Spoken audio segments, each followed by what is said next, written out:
Sabe, existe uma imagem que desde sempre atravessa a história da fé. Ela é poderosa e ao mesmo tempo traz um consolo imenso. A imagem do pastor. Aquele que conhece, que guia e que protege suas ovelhas. Hoje a gente vai mergulhar fundo no que essa imagem significa de verdade para o coração e para a estrutura da igreja. Pensa um pouco na sua vida. Já teve algum momento em que simplesmente parecia que o caminho tinha sumido? Aqueles momentos de incerteza, sabe? De solidão? Ou aquela sensação de estar à deriva, sem um rumo certo? Quem é que nunca se sentiu assim, né? Como um pontinho perdido no meio de tudo. Pois é, para essa inquietação, para essa sensação de estar perdido, a Sagrada Escritura nos dá uma resposta. Ela diz que a gente não foi feito para ficar disperso, para ficar perdido. Não, esse não é o nosso destino. Existe um ponto de retorno, um caminho de volta para a segurança, para perto daquele que é o pastor e o guardião definitivo das nossas almas. Então, vamos lá. Quem é esse pastor? O que faz dele alguém tão único? Vamos entender melhor a identidade dele. Olha que interessante. Durante séculos, o povo viveu na expectativa de uma grande promessa. As profecias do Antigo Testamento falavam disso, de um Messias que viria, um bom pastor que finalmente reuniria o povo de Deus. E aí, em Jesus, essa profecia antiga não só se cumpre, mas ela vai além, ela sobe para um outro nível. Ele não se revela como um pastor qualquer, mas como o bom pastor. E a diferença aqui é brutal, é radical. De um lado a gente tem um amor que se entrega por inteiro, que arrisca a própria vida. Do outro, o interesse egoísta, aquele que só usa e depois joga fora. Jesus, veja bem, não é um gerente de rebanho.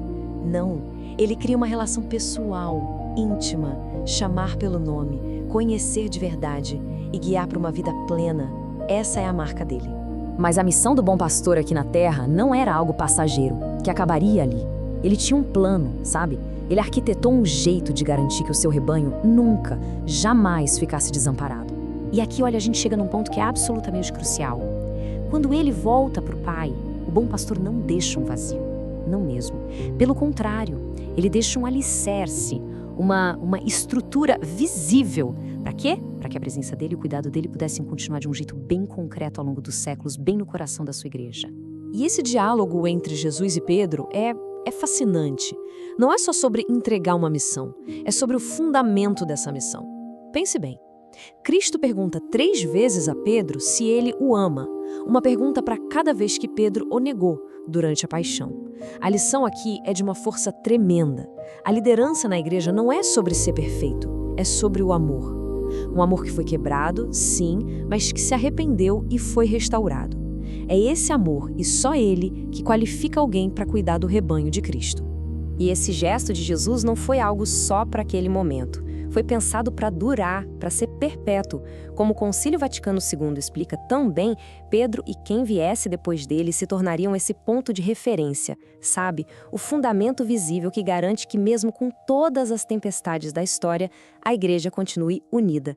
Unida na mesma fé, na mesma comunhão. É, no fundo, uma garantia contra a gente se espalhar e se perder.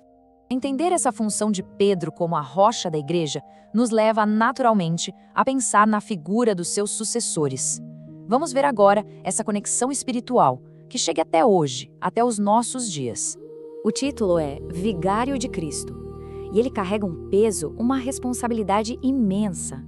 O que significa vigário?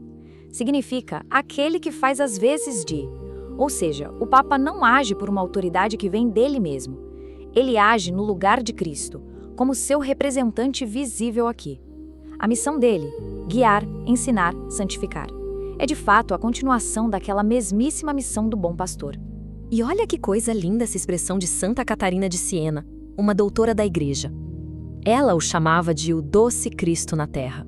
Essa expressão nos ajuda a ver além do cargo, além da função. Não se trata de um administrador, de um rei, mas sim da presença terna, próxima, de Cristo, guiando o seu povo com doçura.